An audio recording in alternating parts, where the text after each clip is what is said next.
जय जान के आज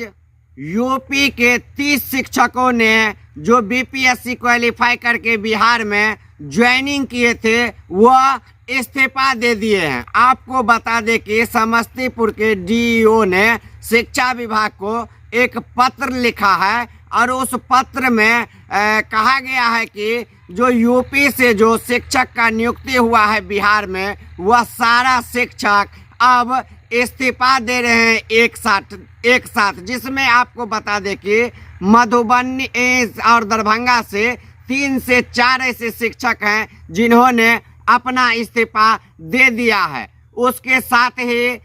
समस्तीपुर और बेगूसराय मिला के आपको लमसम 25 शिक्षकों ने इस्तीफा दे दिया है। अब यह शिक्षा विभाग इस पे अभी तक कोई जवाब नहीं दे पाया है कि क्या ऐसा कारण हुआ, क्या उन लोगों को परेशानी हुआ बिहार में जिसके कारण वह लोग इस्तीफा दे दिए हैं। आपको बता दें कि इसमें बहुत बड़ा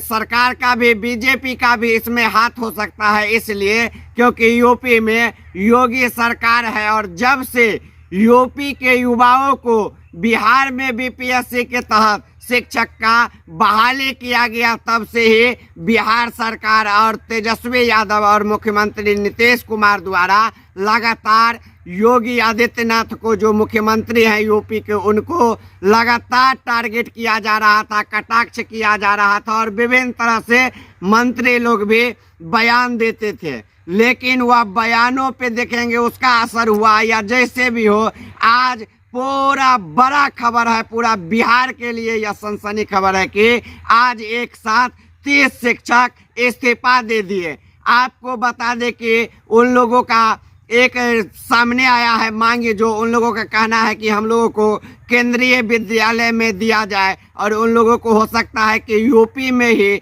जितने को बिहार में सेलेक्ट हुआ है उन सभी को केंद्रीय विद्यालय में दिया जाएगा, जिसके कारण यहाँ से वो लोग इस्तीफा दे के जा रहे हैं। तो आप जितने जान की न्यूज़ देख रहे हैं सबको कहेंगे क्या यह सरकार को पहले ही सोचना चाहिए नीतीश कुमार को, जो आज जो बिहार में वैकेंसी निकल रहा है उसमें देश के विभिन्न कोनों के जो अभ्यर्थी फॉर्म भर रहे हैं वह ज्वाइनिंग करने के बाद यहाँ पे रह के कर पाएंगे, क्योंकि आजकल ऐसा हो गया है कि सरकारी नौकरी का मतलब हो गया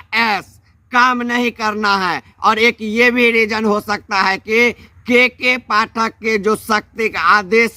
का पालन करना है उसको ये बाहरी टीचर कहीं ना कहीं पालन नहीं कर रहे थे। के पाठक के प्रभाव में, दबाव में, उनके आदेशों के कारण भी इन लोगों को हो सकता है इस्तीफा देना पड़ा हो। तो आप जितने जान की न्यूज़ देख रहे हैं सबको कहेंगे कमेंट करके आप बतलाइए कि क्या यह शिक्षकों ने उचित किया इस्तीफा देके। एक तो आज के डेट में किसी को नौकरी नहीं होता है, जब नौकरी हो गया, सिलेक्शन हो गया, उनको स्कूल भी आवंटित कर दिया गया तो अब वह इस्तीफा देके जा रहे हैं। तो आप लोग जल्दी जल्दी कमेंट करके बतलाइए क्या ऐसा होना चाहिए या नहीं होना चाहिए।